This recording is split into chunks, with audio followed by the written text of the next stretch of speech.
So our next caller doesn't have a name. It just says anonymous. Oh, it says they're from Nova Scotia. It does. That's And cool. is it I know people from Nova Scotia.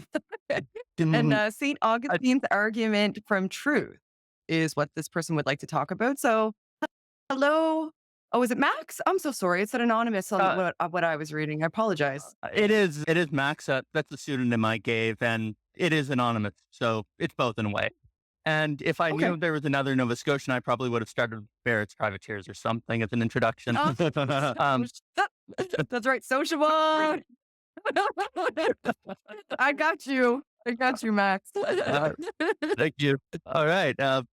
So this is just to get to the argument. It's found originally in Saint Augustine on free will, and basically from there he gone to give three ideas of truth.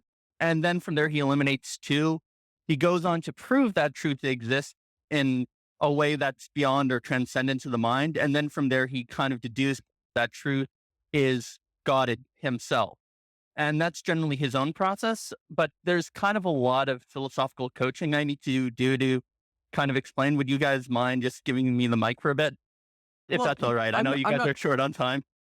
Oh, we are short on time. Yeah, if you can give us a synopsis of what the argument is in like 2 minutes or less. I know that's probably a lot to ask, but yeah, because there's some other Uh, calls waiting. But I'm intrigued to hear this because it's not something I've heard before. So, uh, all right. So there are three Mike's yours. main ideas of truth. So there are three main ideas of truth. The one is that truth is, in a sense, lesser than the mind, like it's some kind of construct that we make up. And the most charitable way to phrase it, it's like a helpful fiction. The second idea of truth is it's something equal to the mind, like it's just something we abstract from the reality around us. And from there on in, we phrase it in a way which is objective. And then the third way, it's kind of more transcendent or platonic.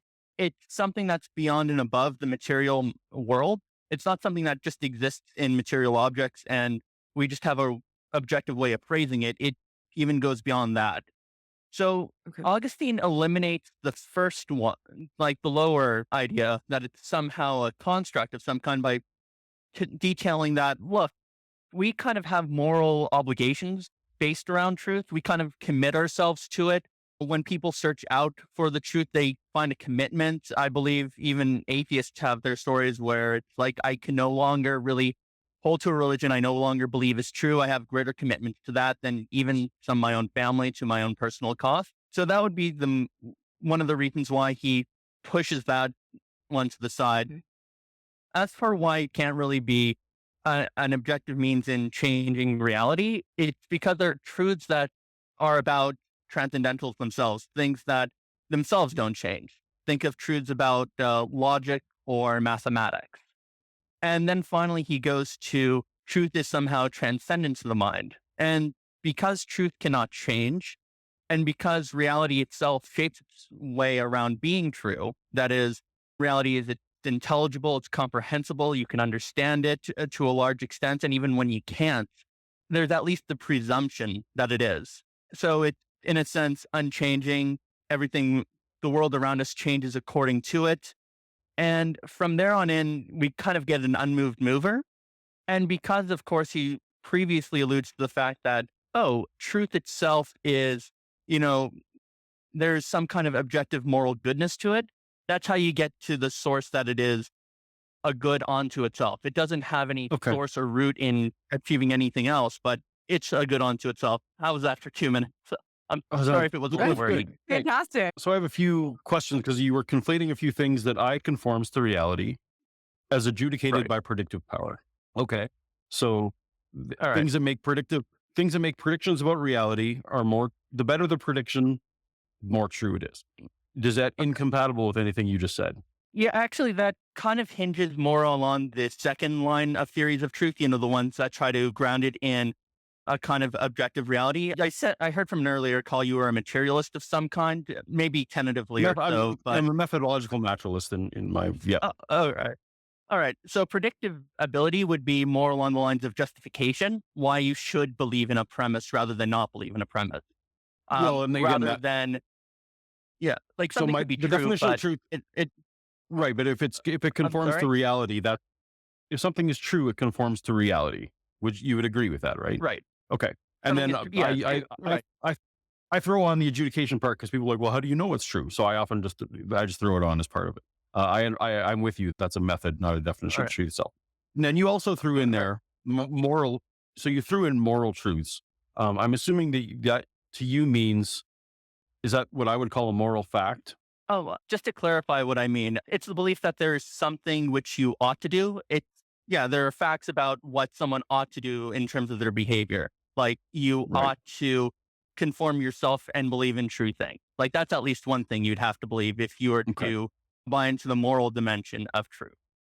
Right. So I that's can't where think you of and I are any going to other part. moral facts.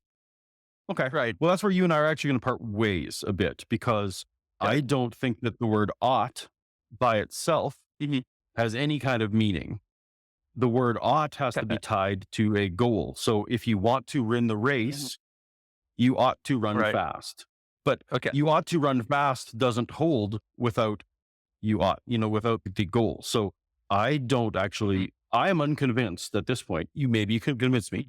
I am unconvinced that there is such a thing as a moral fact. So when you were conflating moral truth there, because I don't think that there is such a thing as an ought unless we agree that there's a goal. So if we both agree Right.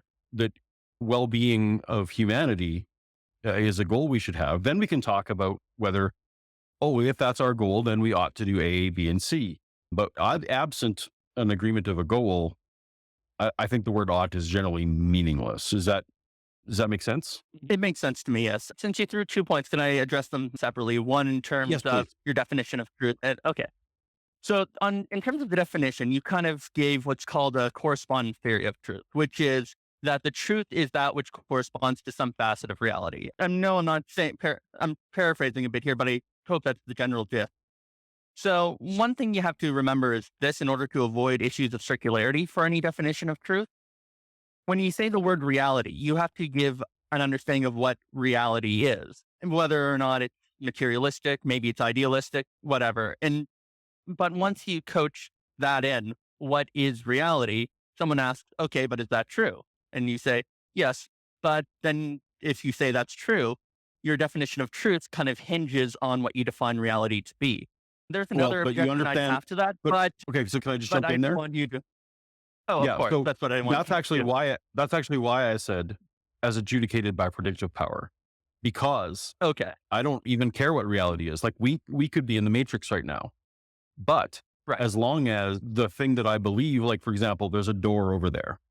Is there a door over there or not? Well, the answer is when I open it, can I leave the room?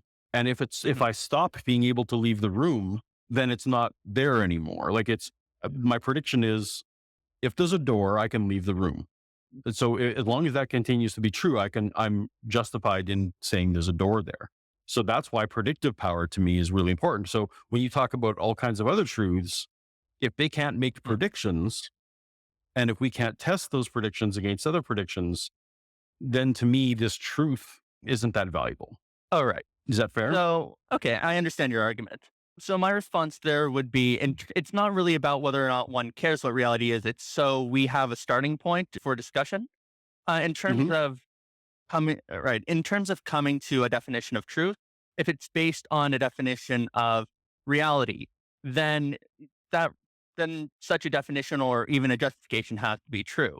But if that's the case, then that kind of hinges back on what the definition is.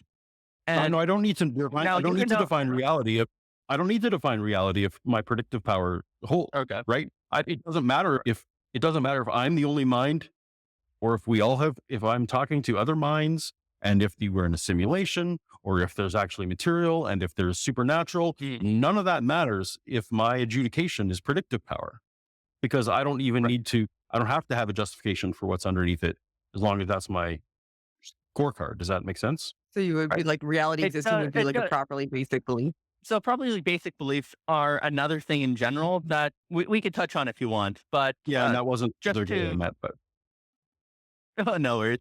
But just to push it back one step, one could just make the same kind of objection towards your definition of predictive capacity, because what is predictability? And that itself has to be true, in which case the circularity kind of follows again, as far as I can see. Sure. Because, And and actually, even scientists debate amongst themselves what qualifies as a good predictive test. So even that isn't cut and dry. Although oh, even no, philosophers not cutting. debate truth, so that doesn't help. But I hope you can see the point at least. It's yes, but for someone like me, it works Mhm. incredibly well. And I will say Right. that I absolutely am presupposing several things. I'm presupposing that is my third presupposition. I usually hold the one that the universe exists. My second presupposition Mhm. is that we can learn about it, which means it's uniform. And the third is Mhm. that I'm absolutely presupposing that a prediction, the better a prediction, the more true that is. I'm not in any way saying that I have justification for that further than that I'm presupposing it because it works super Mhm. well. So, So if I yeah, I'm not defending it. Oh, okay. Just to clarify something, and I'm only saying this because I know this group of people tends to upset atheists. And to Mm. be fair, I can understand why Everything atheists can get upsets us. upset. We're I am not. crazy. I just want. Hey. To be fair, I think both sides can have people who are get upset easily, but presuppositional apologetics kind of gets under a lot of atheists skin, especially if the presupper in question has very little background. So I really Mm. hope I'm not coming across as trying to promote that. Interesting. Um, right. So in terms of properly basic beliefs, I could definitely understand why I can definitely understand that viewpoint. So yeah, we kind of presuppose reality. We do presuppose the fact that we're not in the matrix and the fact that we can understand one another's language. I'm not trying to pull the wool under your feet and say that neither of you can't on an atheistic worldview. I think everyone has to start off with those presuppositions. My Yep. only point is that my only point in this discussion is that in order to kind of avoid the point where properly basic beliefs tend to shift off one another for definition, it's to start off with one that's a little more foundational than the others. And that would be in terms of understanding truth. And I would also say that my kind of model of knowledge isn't based off of properly basic beliefs, but I'm more of an intuitionist. I start off with ideas of theming. So, for example, uh, my mind sees the world in a certain way, and it seems to me the case. So, have you ever seen one of those optical illusions, like where there's two straight lines, and in one picture the arrows point outward, and in one the arrows point inward, and one line looks longer than the other, but in truth, Yeah, both the absolutely. middle lines are the same length. Yep. Yeah, that Yeah. that would be an example of a seeming. Now, it seems to me that one is longer than the other, and it doesn't. And I don't think I'm irrational when I fall for that kind of illusion. Well, But it's not even really a matter so of I, falling for it. It's just the way that our perceptual processing centers are geared for like when that's not the point of this conversation. Sorry, go ahead. Mhm. Yeah, nothing with the therefore Yeah. God or Yeah. therefore Christianity to me. I, Yeah. I, I know we're getting sidetracked, but this is a very good, interesting discussion on epistemology. So why not? My only point is, it seems And we that do have human to wrap beings up are at soon, least Max. I'm just. so sorry. There's still a few other callers. Oh, I know. Do you have Yeah, a I guess that there's therefore Christianity? Yeah. no. Where are we getting to I Christianity? guess. Oh, from establishing God's existence, I would kind of establish the existence of a Trinitarian God based off of mutual love, which is something Augustine does in another work. Okay.